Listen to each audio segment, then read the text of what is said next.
Hey everybody, this is Dr. Steven Yin, aka Dr. Fibro. Today is March 31st, 2014, and this is day 12 of my masterclass. Now, this morning I weighed in, I'm at 163.3 pounds and a 23.8 percentage body weight. So, I've been drinking more water for the last few days, 2 days now actually, so my weight has up a little bit. I'm just forcing myself to make sure I drink more water now.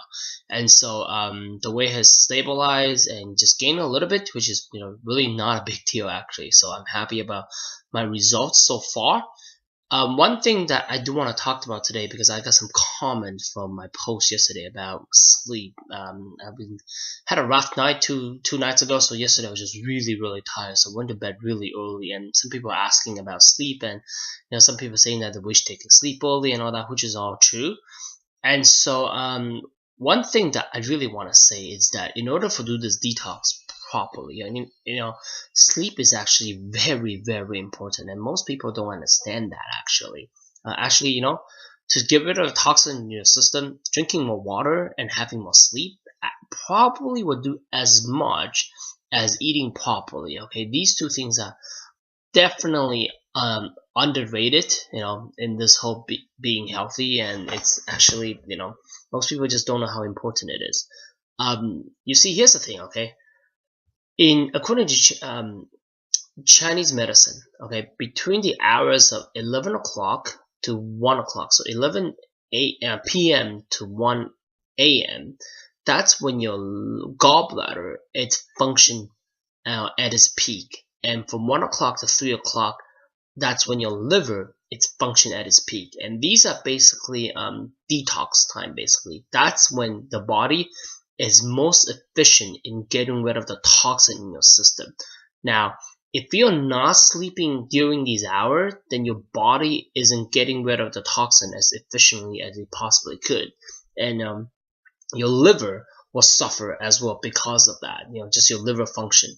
And one thing that people always ask is, well, how much sleep is enough sleep? And the truth is, you can probably get by with 4 hours. And unfortunately, I do know people who only sleep like 4 or 5 hours a day, and you can get by, but you are not right. I mean, you're probably tired most of the time, and you're just not right basically. But even though you can get by, if you get about 6 hours, then you could probably function, right? And 6 hours is, unfortunately, a lot of people, that's pretty common nowadays. People getting 6 hours of sleep, and optimally, you will need to get in. People are different. Optimally, you should try to get at least between 7 to 9 hours of sleep, and that's the best. Now, most people these days are not getting enough sleep, and that's why we lost an hour a few weeks ago because of daylight saving time. And there's actually a study saying that the Monday morning, after daylight saving time, the Monday after we lose an hour, there is a 7% increase in traffic accident. Okay, now think about it. You lose 1 hour of sleep on a Saturday night, and because of that, Monday morning there's a 7% increase in traffic accident. That's just incredible, actually. At the same time, on the flip side, during fall, when we gain an extra hour on Saturday night, Monday morning there's actually a 7% decrease in traffic accident rates. So just think about this. Like seriously, as our society as a whole, we basically eat way too much and we sleep way too little. Okay, if we can just flip that around, we will feel healthier and probably happier as well. Right. That being said, the hours of the hours, the numbers of hours that you sleep, it's actually not as important as the times of the hour of days that you sleep. And as I said just now, between 11 to 1, that's when your liver is working at its best, and from 1 to 3, that's when from 11 to 1, that's when your gallbladder is working at its best, and from 1 to 3, that's when your liver is working at its best. And those are really the best time that you need to be sleeping. I call these the golden 4 hours of sleep. Okay, because that's when your body is detoxifying, and you can basically get the best quality of sleep during these 4 hours. So I have asked this question to hundreds if not thousands of patients, and this is a question I ask. Okay, if you're getting 8 hours of sleep, so assume you're getting 8 hours of sleep. Okay, you go to bed at 11 o'clock, you sleep for 8 hours. That means you wake up at 7 a.m. in the morning. Okay, the next day, okay, you go to bed at 1 o'clock, but you also get 8 hours of sleep. So in that case, you will wake up, 9 in the morning. Now the question I ask you, and you think about this yourself, okay, which day would you feel better and have more energy? And universally, every single person I asked that question told me that it's the first day, okay, the day that you go to bed at 11. So we all know this, inherently. We all know this at a conscious or unconscious level, but we just don't do it for some reason. So I used to drive to Chicago a lot for seminars and stuff, and a lot of things. I on average, after I actually graduated from chiropractic school, I still take extra courses. So I drove on average to Chicago from Toronto. That's about a 9-hour drive, and I did that every month for basically 5 years basically. So. And a lot of time, I work, and then after I will drive. So sometimes I get there late, and usually what I do is, like honestly, 10:30 at night. Sometimes I'll just pull over and have a few hours of sleep, and then finish my drive, and that allows me to have better quality of sleep, and so that I can function better the next day. And that's really the key here, is for you to function better. Alright, so I do recommend trying to get to bed early. Try to be in bed sleeping by 11 o'clock. Now, some people have hard time falling asleep, which is another big problem as well. The one thing that there's different things that you can do. Melatonin is one thing that you should really check it out. Now, one thing with melatonin is, first of all, you got to make sure that your room is dark.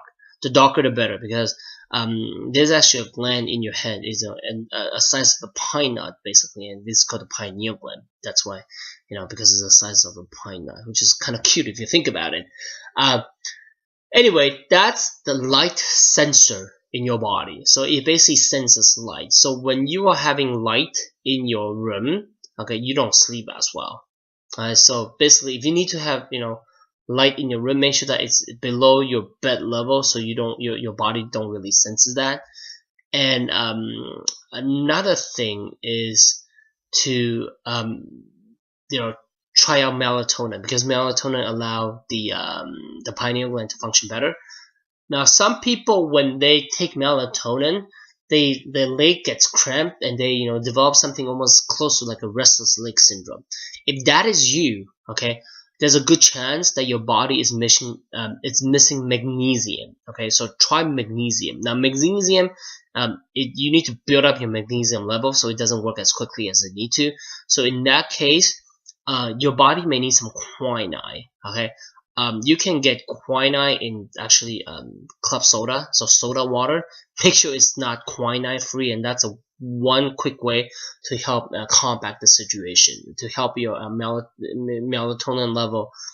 So you can check that out as well. Another thing that I have asked patients to do is I call this earn your sleep. Okay, and the way I recommend is that every day we all have a to-do list, and unfortunately most things don't get done for a lot of people. But what I recommend is that every day pick one thing. Just pick one thing to say that, hey, today, this is what I'm going to accomplish at all costs. Okay, this is one thing that I'm going to do, and get it done. Alright, and what that does to you psychologically is you feel like at the end of the day, when you go to bed, you will feel that you basically earn your sleep, because you accomplish what you set out to do. So I call this, basically earn your sleep, basically. And that's something that a patient report that worked really well for them, just psychologically, inherently. It just make you feel better. And the funny thing is, even if you're tossing and turning in bed, just because you know that you have earned your sleep, so to speak, you actually feel better, even though you just kind of like tossing and turning. Your body just, emotionally, psychologically, you just feel better, even though you're having a hard time falling asleep. So Give that a shot. Okay, go to bed early. Try to earn your sleep, and if need be, supplement yourself with melatonin, and that will help you. First of all, get more energy and help you, reduce your pain as well, and also you help your body detoxify as well, and that's a very powerful thing. So give it a shot. That's it for today. I will see you again tomorrow.